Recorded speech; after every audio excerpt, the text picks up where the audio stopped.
Hi traders, welcome to the trading studio in Telugu. ఈ రోజు ఎలా అనిపించింది మార్కెట్ అందరికి? నాకైతే చాలా బాగా అనిపించింది. మంచి ప్రాఫిట్స్ కూడా బుక్ చేసాము. ఓకే, ఈ రోజు అనాలిసిస్ విషయానికి వెళ్లే ముందు నిన్న మనం ఏమనుకున్నామో ఒక్కసారి రివైండ్ చేసుకుందాం. నిన్న నేను క్లియర్ గా చెప్పానండి, రేపు మార్కెట్ సెల్లింగ్ ఉండబోతోంది, నేను సెల్ సైడే ఉండబోతున్నాను. బయింగ్ ఆపర్చునిటీ వచ్చినా సరే నేను అవాయిడ్ చేసేస్తానని క్లియర్ గా చెప్పాను. కావాలంటే ఒకసారి నిన్నటి వీడియో పైన కార్డ్స్ లో పెడుతున్నాను, ఒకసారి చెక్ చేయండి. నిన్న క్లియర్ గా చెప్పాను, ఎప్పుడైతే ఈ 17,700 సపోర్ట్ బ్రేక్ అవుతుందో ర్యాపిడ్ గా వెళ్ళిపోద్ది, ప్లస్ సెల్ సైడే ఉందామని కూడా చెప్పడం జరిగింది. ఒకవేళ ఫ్లాట్ గా ఓపెన్ అయ్యి అక్కడే ఉంటే మాత్రం సస్టైన్ అయ్యి ఒక రేంజ్ బౌండ్ లో ఉండే అవకాశం కూడా ఉంది అని చెప్పడం జరిగింది. Okay, market gap down open అయింది, ర్యాపిడ్ గా వెళ్ళిపోయింది. నిన్న మీకు చెప్పాను సపోర్ట్ కూడా నియర్ బై 17,500 అని. ఓకే, అది ఈ రోజు ఒక సపోర్ట్ లాగా యాక్ట్ చేసింది. ఓకే, బ్యాంక్ నిఫ్టీ కూడా ఒకసారి చెక్ చేద్దాం. బ్యాంక్ నిఫ్టీ కూడా నేను చెప్పాను సెల్ సైడ్ ఉందామని. ఎప్పుడైతే ఇది 38,900 లెవెల్ కనుక బ్రేక్ చేస్తే సెల్లింగ్ వైపు ఉందామని అనుకున్నాం. సో ఈ రోజు ఓపెన్ అవ్వడం గ్యాప్ డౌన్ ఓపెన్ అయింది. సో నేను నిఫ్టీలో ట్రేడ్ చేశాను, బ్యాంక్ నిఫ్టీలో చేయలేదు. సో హ్యూజ్ గా సెల్లింగ్ అదే గ్యాప్ డౌన్ అవ్వడం వల్ల నేను ఎంట్రీస్ తీసుకోలేదు. అలాగే స్టాక్స్ కూడా ఒకసారి చెక్ చేద్దాం. నిన్న మనం ఇచ్చిన స్టాక్స్ ఫస్ట్ది అదాని, దీని సెల్లింగ్ ఇచ్చాం, ర్యాపిడ్ గా వచ్చింది. ఏబిసి ప్యాటర్న్ తెలిసిన వాళ్ళు ఇక్కడ లేదా ట్రెండ్ లైన్ మీదైనా ఎంట్రీ తీసుకోవచ్చు, ర్యాపిడ్ గా వచ్చింది. ఓకే, నెక్స్ట్ స్టాక్ A2L, ఇది కూడా నేను సెల్లింగ్ ఇచ్చాను. మార్నింగ్ రెడ్ క్యాండిల్ ఓపెన్ అయ్యింది, డౌన్ సైడ్ సెల్లింగ్ వచ్చింది, మన టార్గెట్ కంప్లీట్ అయ్యింది. ఓకే, నెక్స్ట్ క్రాంప్షన్, ఇది కూడా నేను సెల్లింగ్ ఇచ్చాను.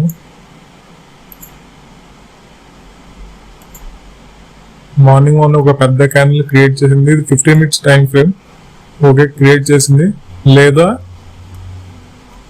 చాలాసేపు సస్టైన్ అయ్యి ఒక బ్రేక్అవుట్ ఇచ్చింది, ఇక్కడ కూడా ఆపర్చునిటీ దొరికింది.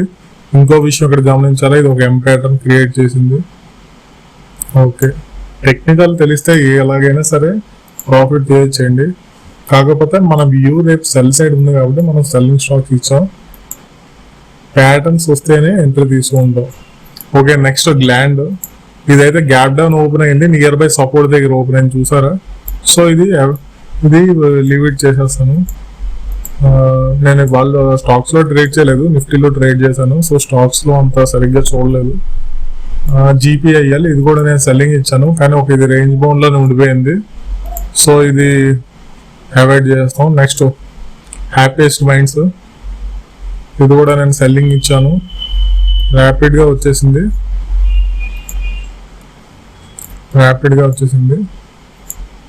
ఓకే అండి, రేపటి అనాలిసిస్ లోకి వెళ్ళిపోదాం.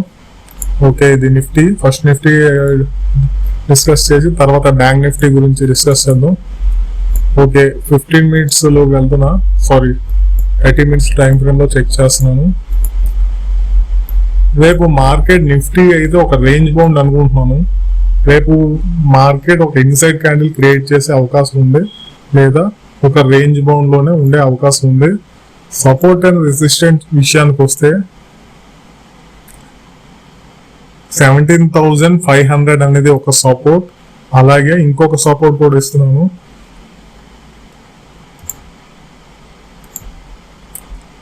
సో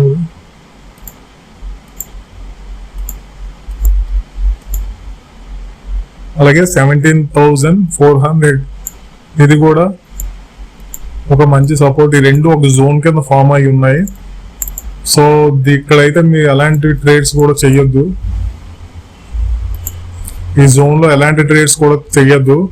సెల్లింగ్ ఆపర్చునిటీ వచ్చినా సరే ముట్టుకోవద్దు, ఎందుకంటే రేపు వోల్టాల్ ఉండబోతుంది. వోల్టాల్ అంటే తెలుసు కదా, ఎంట్రీ దొరుకుతుంది, మళ్ళీ స్టాప్ లాస్ కూడా హిట్ అవుతుంది.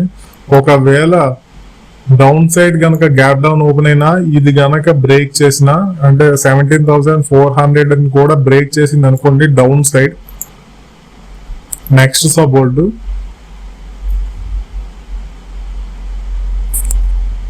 17,220. ఓకే కదండి, 17,220 అనేది నెక్స్ట్ సపోర్ట్ అవుతుంది. ఎందుకంటే మనం అప్పటికప్పుడు మనం నియర్ బై సపోర్ట్ తీసుకుంటాం కాబట్టి ఒకవేళ 17,400 కనుక బ్రేక్ చేసిందంటే, ఈ జోన్ బ్రేక్ చేసిందంటే down side, next support 17,220, round figure 200 అనుకోండి, 17,200 ఇది ఒక సపోర్ట్ కింద తీసుకోండి. మాక్సిమం రేపు రేంజ్ బౌండ్ లోనే ఉండే అవకాశం ఉంది.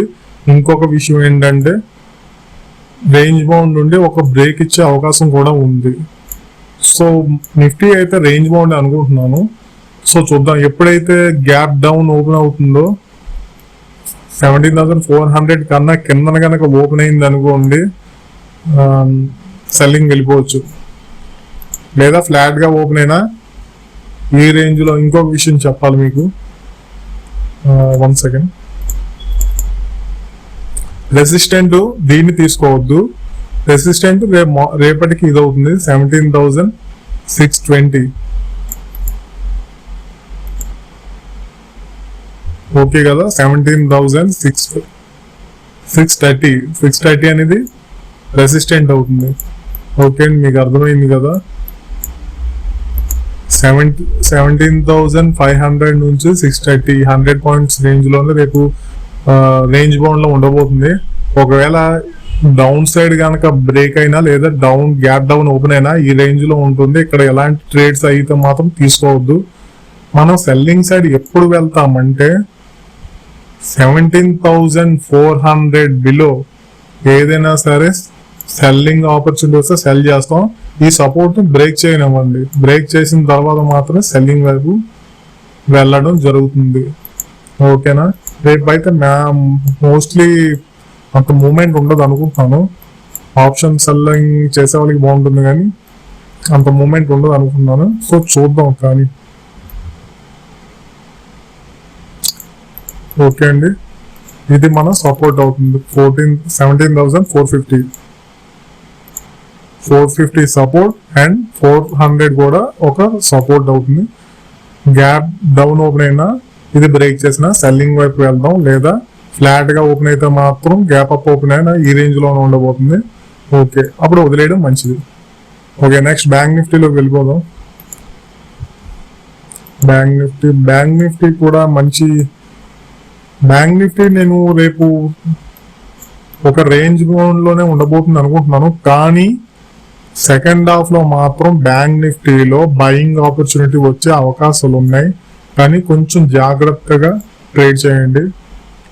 ఎందుకంటే మళ్ళీ చెప్తున్నాను, రేంజ్ బౌండ్ లో రేపు మార్నింగ్ కనుక ఫ్లాట్ గా ఓపెన్ అయింది అనుకోండి బ్యాంక్ నిఫ్టీ ఒక రేంజ్ బౌండ్ లోనే ఉండి సెకండ్ హాఫ్ లో మాత్రం బయింగ్ వచ్చే అవకాశాలు ఉన్నాయి. సో రేపు మాత్రం రేంజ్ బౌండ్ నుంచి బ్రేక్అవుట్ అయ్యే అవకాశాలు ఉన్నాయి. బ్యాంక్ నిఫ్టీ కొంచెం జాగ్రత్తగా ఉండండి.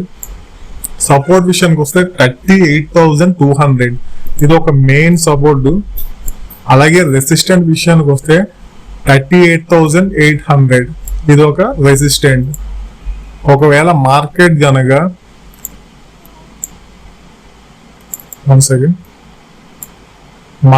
గనక కొంచెం గ్యాప్ డౌన్ ఓపెన్ అయినా సరే నెక్స్ట్ సపోర్ట్ ఇమ్మీడియట్లీగా ఇది తీసుకోండి. అంతేగాని సెల్లింగ్ వైపు అయితే మాత్రం రేపు మోస్ట్లీ నేను సెల్ సైడ్ ఉండడం లేదు బ్యాంక్ నిఫ్టీలో. ఎందుకంటే రేంజ్ బౌండే ఎక్స్పెక్ట్ చేస్తున్నాను. ఒకవేళ హ్యూజ్ గా కనుక గ్యాప్ డౌన్ ఓపెన్ అయినా ఈ రేంజ్ లోనే సస్టైన్ అయ్యి మళ్ళీ పైకి వచ్చేసే అవకాశాలు ఉన్నాయి. సో సెల్లింగ్ కనుక వెళ్ళాలనుకుంటే బ్యాంక్ నిఫ్టీలో ఈ రేంజ్ కూడా బ్రేక్అవుట్ అవనివ్వండి. 37,950 ఈ రేంజ్ కూడా బ్రేక్అవుట్ అవ్వనివ్వండి. బ్రేక్అవుట్ అయిన తర్వాత మాత్రమే సెల్లింగ్ వైపు ఉండబోతున్నాను. ఓకేనా, రేపు సెల్లింగ్ అయితే అంత ఇంట్రెస్టెడ్ లేను. నిఫ్టీ కంటే బ్యాంక్ నిఫ్టీలో బయింగ్ ఆపర్చునిటీస్ కొంచెం కనబడుతున్నాయి. సో బయింగ్ వెళ్ళే అవకాశం ఉంది. లేదా గ్యాప్ డౌన్ ఓపెన్ అయినా ఈ రేంజ్ కనుక బ్రేక్ అయిందంటే 17,960 రేంజ్ కనుక బ్రేక్అవుట్ అయిందంటే సెల్లింగ్ వెళ్తాను. ఓకే, అర్థమైంది కదా. మోస్ట్లీ నేను రేపు బ్యాంక్ నిఫ్టీలోనే ట్రేడ్ చేయబోతున్నాను. నిఫ్టీ అయితే రేంజ్ బౌండ్ లేదా గ్యాప్ డౌన్ ఓపెన్ అయ్యి ఈ రేంజ్ కనుక బ్రేక్అవుట్ అయితే సెల్ సైడ్ వెళ్ళబోతున్నా. ఓకే, మీకు అర్థమైంది కదా. నెక్స్ట్ స్టాక్స్లోకి వెళ్ళిపోదాం. రేపు ఫస్ట్ స్టాకు అదాని ట్రాన్స్. దీన్ని నేను సెల్లింగ్ ఇస్తున్నాను.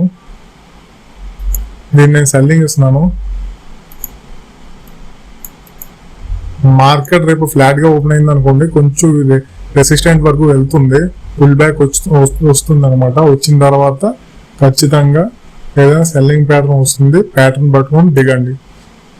రేపు అన్ని స్టాక్స్ అన్ని సెల్లింగ్ వేస్తున్నాను, సో కొంచెం చూసుకోండి. నెక్స్ట్ హెచ్ఆర్ మోటార్స్, ఇది కూడా నేను సెల్లింగ్ వేస్తున్నాను. ఇది చూసారా, ఇది ఒక ఫ్లాగ్. ఈ ఫ్లాగ్ బ్రేక్అవుట్ అయితే నెక్స్ట్ సెల్లింగ్ లోకి వెళ్ళిపోతుంది. ఇది కూడా నేను సెల్లింగ్ ఇస్తున్నాను. And next stock Ambuja cement, ఇది కూడా సెల్లింగ్ ఇస్తున్నాను. ఇది ఒక ట్రెండ్ లైన్ కూడా బ్రేక్అవుట్ అయింది. ఓకే, కొంచెం పుల్ బ్యాక్ వచ్చిన మార్నింగ్ డే క్లోజింగ్ కల్లా రెడ్ తో క్లోజ్ అవుతుంది ఇది.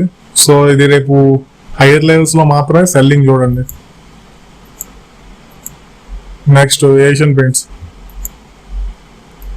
ఇది కూడా నేను సెల్లింగ్ ఇస్తున్నాను. మార్నింగ్ ఫ్లాట్ గా ఓపెన్ అయినా కొంచెం గ్యాప్ అప్ ఓపెన్ అయినా సరే ఈ రేంజ్ లో ఏదైనా సెల్లింగ్ ప్యాటర్న్ వస్తే సెల్ చేయండి. ఓకేనా. నెక్స్ట్ మారుతి, దీన్ని కూడా నేను సెల్లింగ్ ఇస్తున్నాను. ఈ రేంజ్ కనుక బ్రేక్అవుట్ అయ్యిందంటే సెల్ సైడ్ వెళ్ళిపోయే అవకాశాలు ఉన్నాయి. లేదా మన రెసిస్టెంట్ కన్నా పైన ఓపెన్ అయినా లేదా రెసిస్టెంట్ బ్రేక్ అయి పైకి వెళ్ళిపోయినా వదిలేయండి. మన లెవెల్స్ లో దొరికితే మాత్రమే ట్రేడ్ చేయండి. ఎందుకంటే ఈ లెవెల్స్ నేను అనాలిసిస్ చేసుకొని ఉన్నాను కాబట్టి ఈ లెవెల్స్ లో దొరికితే మాత్రమే ట్రేడ్ చేయండి. సపోర్ట్ 8,453, ఇది సపోర్ట్ అవుతుంది. 8,707 ఇది రెసిస్టెంట్ అవుతుంది. ఈ రోజులోనే మార్కెట్ క్లోజ్ అవ్వబోతుంది. ప్లస్ ఏదైనా సెల్లింగ్ అనుకున్నాం కాబట్టి హైయర్ లెవెల్స్ లోనే సెల్ చేయండి. ఓకే, మీకు వీడియోస్ అర్థమవుతున్నాయి అనుకుంటున్నాను. ఓకే, మోస్ట్లీ రేపు బ్యాంక్ నిఫ్టీ కూడా నిఫ్టీ సైడ్ వేస్ ఉండబోతుంది. బ్యాంక్ నిఫ్టీ అయితే కొంచెం అప్ మూమెంట్ వచ్చే అవకాశాలు ఉన్నాయి, లేదా సైడ్ వేస్ ఉండబోతుంది.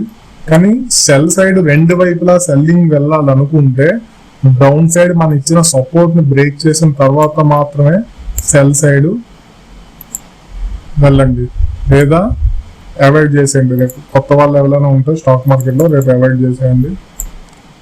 మోస్ట్లీ సెల్ సైడ్ ఉండాలంటే మాత్రం ఖచ్చితంగా మన సపోర్ట్స్ ని బ్రేక్ అయిన తర్వాత మాత్రమే సెల్ సైడ్ ఉండడం జరుగుతుంది. మోస్ట్లీ అంత సెల్లింగ్ ఆపర్చునిటీ ఉండదు అనుకుంటున్నా, మోస్ట్లీ రేంజ్ బౌండ్.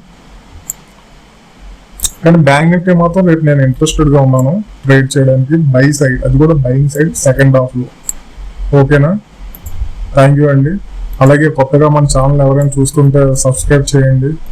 నా కొత్త అప్డేట్స్ మీకు నోటిఫికేషన్ రూపంలో వస్తాయి. And thank you. రేపు కలుద్దాం మళ్ళీ. బాయ్.